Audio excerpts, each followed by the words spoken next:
Assalamualaikum warahmatullahi wabarakatuh. Bapak dan Ibu yang saya hormati, pada video kali ini saya akan berbagi informasi berkaitan dengan pelaksanaan uji kompetensi kenaikan jenjang jabatan atau UKKJ tahap 2 dan 3. Pada video kali ini juga saya ingin mengucapkan selamat kepada Bapak dan Ibu yang sudah dinyatakan lulus uji kompetensi kenaikan jenjang jabatan untuk tahap 1. Ini sudah dituangkan melalui pengumuman nomor 2677 garis miring B1 garis miring HK titik 03.01 garis miring 2024 tentang peserta yang dinyatakan lulus uji kompetensi kenaikan jenjang jabatan fungsional guru. Nah, dari pengumuman ini dapat kita simak beberapa poin. Yang pertama itu peserta yang dinyatakan lulus uji kompetensi tercantum dalam lampiran ini. 2. Keputusan peserta yang dinyatakan lulus uji kompetensi sebagaimana dimaksud pada angka 1 bersifat final dan tidak dapat diganggu-gugat. Karena Bapak dan Ibu, uji kompetensinya itu bersifat online dan kementerian sudah menyampaikan kelulusannya. Peserta yang dinyatakan lulus uji kompetensi akan mendapatkan sertifikat yang ditandatangani oleh pimpinan di lingkungan Direktorat Jenderal Guru dan Tenaga Kependidikan, Kementerian Pendidikan, Kebudayaan, Riset, dan Teknologi. Peserta yang telah mendapatkan sertifikat akan direkomendasikan oleh pimpinan pada Direktorat Jenderal Guru dan Tenaga Kependidikan, Kementerian Pendidikan, Kebudayaan, Riset, dan Teknologi untuk diajukan kenaikan jenjang jabatan satu tingkat lebih tinggi sesuai dengan ketentuan peraturan perundang-undangan. Ini sudah dinyatakan pengumumannya dan kemudian ini adalah rekomendasi yang diberikan oleh Direktorat Jenderal Guru dan Tenaga Kependidikan kepada Bapak dan Ibu untuk dapat diusulkan kenaikan jenjang jabatannya setingkat lebih tinggi. Jadi Kementerian Pendidikan juga sudah mengeluarkan rekomendasinya dan Bapak dan Ibu, untuk bagi Bapak Ibu yang belum sempat melihat SIM PKB-nya untuk untuk melihat kelulusan, sebab kelulusan itu termuat atau tercantum atau diinformasikan melalui SIM PKB masing-masing.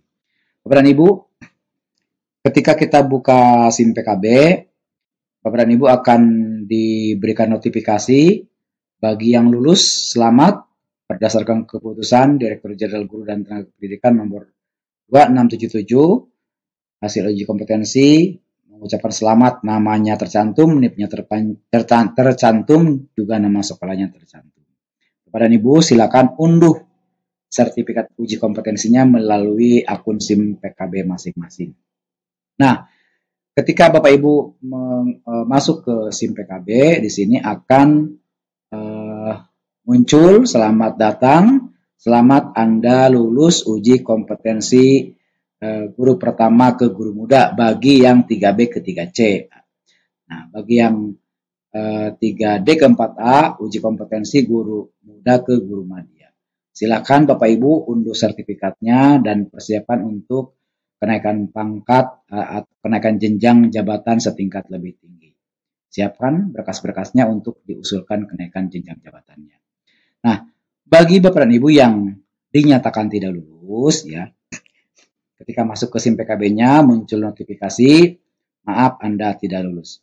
Bagi Bapak dan Ibu yang belum lulus, jangan berkecil hati, karena Kementerian Pendidikan, Kebudayaan, Riset, dan Teknologi akan terus berupaya melaksanakan uji kompetensi beberapa periode.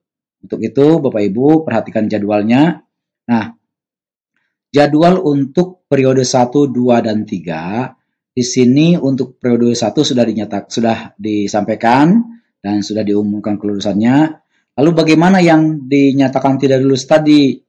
Nah, yang dinyatakan tidak lulus untuk periode 1, maka nanti akan masuk ke periode 3. Bagi yang belum mengikuti periode 1, Jadi peserta untuk periode 2 itu peserta yang status perpalnya di periode 1 masih diajukan, ya. Kemudian masih diproses, masih revisi. Nah, jadi apa namanya? Prioritas peserta untuk periode 2 itu adalah bagi peserta yang status perpalnya di periode 1 masih diajukan, diproses dan revisi, belum mengikuti UKKJ periode 1. Kemudian yang kedua, prioritasnya itu peserta yang sudah diusulkan di periode 1 tetapi belum sempat melakukan pendaftaran. Jadi sekali lagi, yang periode 2 itu akan dilaksanakan pada bulan Agustus, Bapak dan Ibu. Untuk itu siap-siap, Bapak dan Ibu. Silakan berkomunikasi dengan teman-teman yang sudah dinyatakan lulus. Seperti apa bentuk soalnya ya yang sudah dilaksanakan. Silakan berbagi informasi saja. Kemudian peserta yang status perpalnya diterima untuk Kemenag dan SELN. Nah, ini jadi untuk yang sekolah Indonesia Luar Negeri dan Kementerian Agama. Peserta non sasaran yang diusulkan Dinas Pendidikan pada periode 1. Nah, pada periode 1 itu Dinas sudah mengusulkan ya peserta non sasaran untuk diikutkan pada UKKJ periode 2. Kemudian untuk yang periode 3 ini adalah peserta yang dinyatakan tidak lulus mengikuti UKKJ di periode 1. Bagi yang tidak lulus itu masuk ke periode 3. Kemudian peserta yang status perpalnya di periode 2 masih diajukan. Nah, kalau misalkan di periode 2 Bapak Ibu mengajukan tapi belum diperpal, belum diterima, kemudian belum diproses dan masih tahap revisi.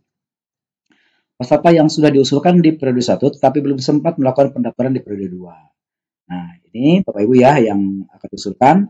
Lalu peserta non sasaran yang diusulkan Dinas Pendidikan pada periode 1. Nah, Bapak dan Ibu, nih tambah usul peserta baru itu Dinas sudah menambahkan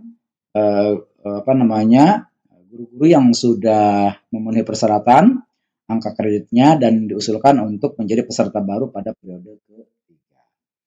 Nah, jadi sekali lagi Bapak dan Ibu, bagi Bapak Ibu yang belum lulus pada periode 1, nanti akan diberi kesempatan untuk periode 2 yang insya Allah akan dilaksanakan pada bulan Desember.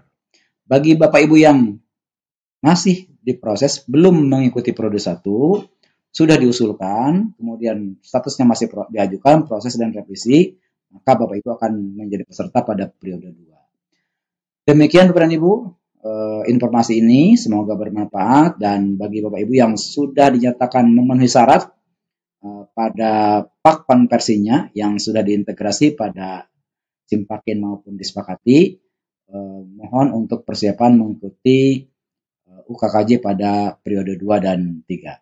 Terima kasih. Assalamualaikum warahmatullahi wabarakatuh.